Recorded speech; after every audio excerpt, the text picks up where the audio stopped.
Tejashwi Yadav CM बन सकते हैं और अपनी सरकार बना सकते हैं और एमआईएम किंग मेकर बन सकती है वो तब जब नीतीश कुमार के 2 विधायक किसी भी तरीके से आरजेडी ज्वाइन कर ले या नीतीश कुमार या फिर बीजेपी के 2 विधायक को तेजस्वी यादव तोड़ने में कामयाब हो जाए। तो इस तरीके से तेजस्वी यादव बिना नीतीश कुमार के सहारे से बिहार में अपनी सरकार बना सकते हैं। आरजेडी को इस बारे में पता था कि वो नीतीश कुमार से के साथ मिलकर बिहार में सरकार बनाने वाली है। इसीलिए उन्होंने पहले एक बहुत बड़ा खेल खेला एमआईएम के साथ, बिहार में मुसलमानों के नेतृत्व के साथ। बिहार में कुल मुसलमानों की आबादी 17 से लेकर 18% है, यानी करीबन 1.5 करोड़ आबादी बिहार में मुसलमानों की है। जहां तक यादवों की बात की जाए तो यादवों की आबादी 13 से 14% यानी लगभग 1 करोड़ 10 लाख। बिहार में मुसलमानों की आबादी यादव कम्युनिटी से ज्यादा है। फिर भी बिहार में मुसलमानों की कोई बड़ी पार्टी नहीं, कोई बड़ा नेता नहीं। हाँ, एमआईएम के आने के बाद इस वक्त बिहार में एक बड़ी पार्टी बनकर एमआईएम उभरी है, लेकिन इस सत्ता परिवर्तन में मुसलमानों का कोई हाथ नहीं है।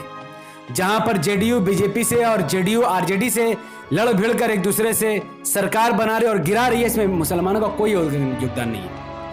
तेजस्वी यादव इस बात को अच्छी तरीके से जानते हैं कि अगर हमें सरकार बनानी है तो हम बिना एमआईएम के सरकार नहीं बना सकते, और अगर एमआईएम यानी मुस्लिम लीडरशिप के साथ वो सरकार बनाते हैं तो फिर मुसलमानों को उनको हिस्सेदारी देना पड़ेगा, भागीदारी देना पड़ेगा, मुसलमानों को सरकार में बराबरी का अधिकार देना होगा।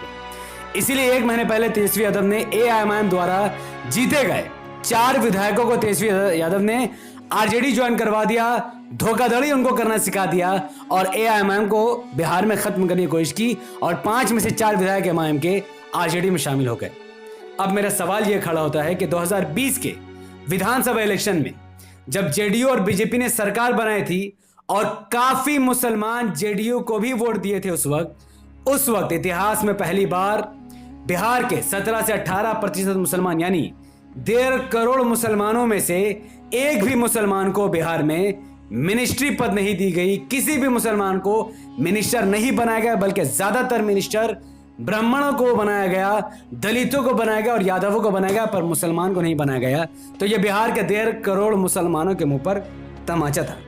आज मैं पूछना चाहूंगा एमआईएम के वो 4 विधायक जो कि राजद में शामिल हो चुके हैं तेजस्वी यादव के नेतृत्व में, मैं शायद ये उम्मीद करता हूं, और आप कहते हैं ना कि हुस्ने ज़न रखो, कुरान में हमें सिखाता है, मैं हुस्ने ज़न रखता हूं कि बिहार में एमआईएम के जो 4 विधायक आरजेडी में शामिल हुए थे, तो शायद तेजस्वी यादव ने जो उनको एमआईएम से हटाकर आरजेडी में ज्वाइन करवाया, तो अब सरकार तेजस्वी यादव की है, तेजस्वी यादव की सरकार है, तेजस्वी यादव के हाथ में गाड़ी का स्टीयरिंग है, पूरा गाड़ी का कंट्रोल तेजस्वी यादव के हाथ में है।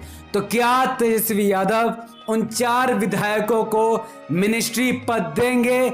हाँ कि ना, कमेंट में जरूर बताइए।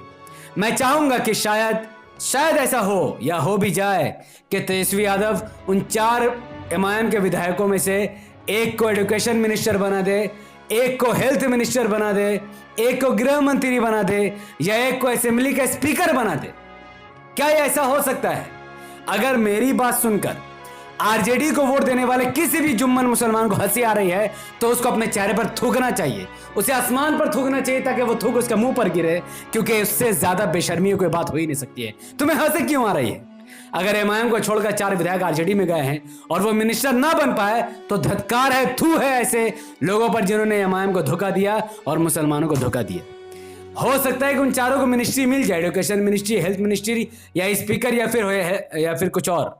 अगर इनको हेल्थ मिनिस्ट्री या एजुकेशन मिनिस्ट्री या कोई भी मिनिस्ट्री नहीं मिला तो मेरी बात को नोट करके रख लो, तो इनको चाटुकारी मंत्रालय जरूर मिलेगा, जहां पर ये लोग आने वाले 4 साल तक सिर्फ और सिर्फ राजद लालू परिवार की चाटुकारिता करते रहेंगे और इसी में इनकी जिंदगी खत्म हो जाएगी और वहीं पर उनकी हार हो जाएगी। खैर, एआईएमआईएम के होने के बावजूद बिहार में एमआईएम की 5 सीटें थी और उन 5 सीटें जो 5 विधायक थे उनका नेतृत्व में अख्तरुल इमान साहब उनका नेतृत्व कर रहे थे। उन 4 विधायकों 5 विधायकों ने मिलकर अख्तरुल इमान और ओवैसी साहब की मेहनत की वजह से बिहार में एक बड़ा काम है, वो है पूर्णिया एयरपोर्ट का काम। जी हाँ, ओवैसी साहब ने पूर्णिया एयरपोर्ट की मांग की।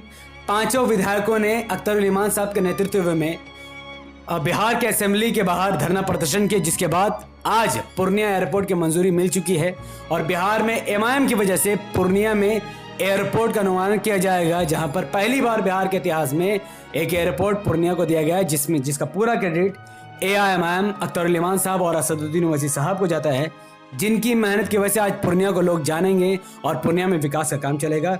और जहां तक बात RJD की है, तो RJD के जो मुस्लिम सांसद हैं वो संसद में जाकर कुत्ते बिल्लियों के लिए हक और इंसाफ की लड़ाई लड़ रहे हैं।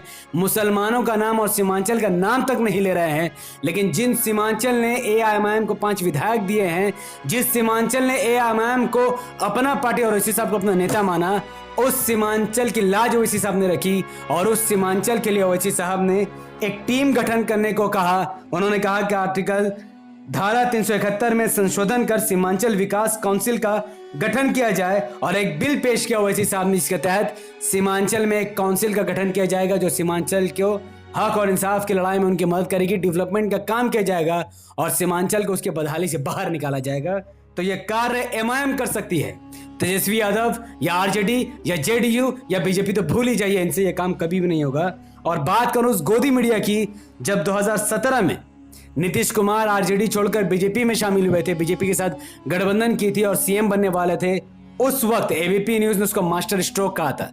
और वही नीतीश कुमार जब इस वक्त BJP छोड़कर RJD में आने वाले हैं, RJD के साथ सरकार बनाने वाले हैं, आज उस नीतीश कुमार को ये लोग पलटू राम कर रहे हैं। तो अगर आप सब भी गोदी मीडिया को दल्ला मीडिया और जाहिल मीडिया और चाटुकार मीडिया मानते हैं, तो इस वीडियो को जितना ज्यादा हो सके उतना ज्यादा लाइक कीजिए। इसके लिंक को WhatsApp, Facebook, Instagram जैसे सोशल मीडिया के प्लेटफॉर्म पर शेयर कीजिए। अपनी बातों को कमेंट पर रखिए।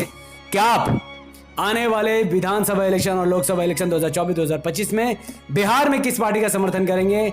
AIMIM, RJD, JDU, BJP या फिर कांग्रेस? अपनी बात कमेंट पर जरूर रखिए। हमारे यूट्यूब चैनल द पॉलिटिकल को सब्सक्राइब कीजिए, बेल आइकन हिट कीजिए। अगर आप सब इस वीडियो को हमारे Facebook channel the political news पर देख रहे थे तो इसे लाइक करें, फॉलो करें, 5 बड़े ग्रुप में शेयर करें।